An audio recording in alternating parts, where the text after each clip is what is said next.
Karibuni katika tafakari ya neno la Mungu leo.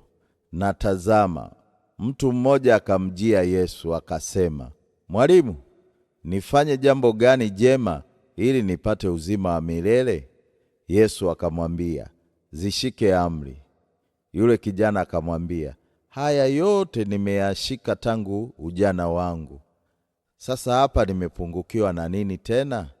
Yesu akamwambia, "Ukitaka kuwa mkamilifu, nenda ukauze ulivyo navyo, uwape maskini, nawe utakuwa na akiba mbinguni, kisha njoo unifuate."